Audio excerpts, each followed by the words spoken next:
The Trump administration is once again reshaping U.S. immigration policy, this time focusing directly on illegal migrants who engaged in voter fraud.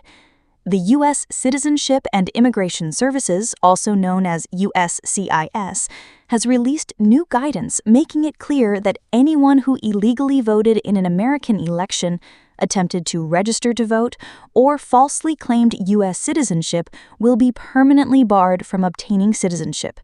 Officials say the new policy will also trigger deportation proceedings. Any migrant who commits voter fraud or misrepresents themselves as a U.S. citizen will not only fail the requirement of demonstrating good moral character, but will also face swift removal from the country. USCIS confirmed that notices to appear will be issued and cases will be referred for prosecution. A USCIS spokesperson stated that illegal voting undermines the will of the American people and threatens the legitimacy of elections. Under President Trump and Secretary Noem's leadership, the agency is making structural changes to prevent this type of fraud from ever resulting in citizenship or legal residency. The updated rules will also extend to situations where migrants apply for passports or even driver's licenses under false citizenship claims.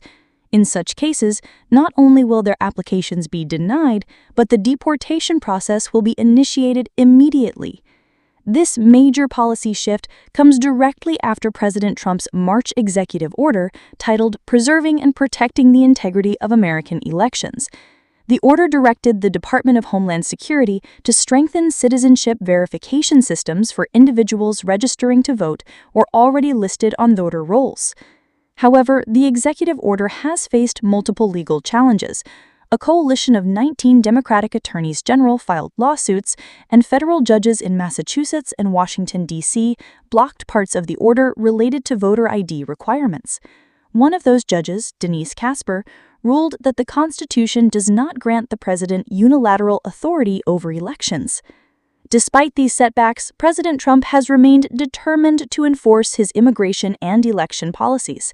The updated USCIS policy is the latest step in his effort to fulfill campaign promises of stricter immigration control. Meanwhile, the Department of Homeland Security reported last week that over 359,000 illegal migrants were arrested this year alone, with more than 332,000 deported. This shows that the administration is moving aggressively to align immigration enforcement with election integrity concerns. This policy update represents one of the toughest stances yet on the intersection of immigration and voting laws in the United States. The coming months will reveal how these changes play out in the courts, as well as how they impact the larger immigration landscape moving forward. If you found this breakdown informative, make sure to subscribe to InsightPulse, where we bring you in-depth coverage of politics, policy, and world events. Stay updated, stay informed, and never miss an important development.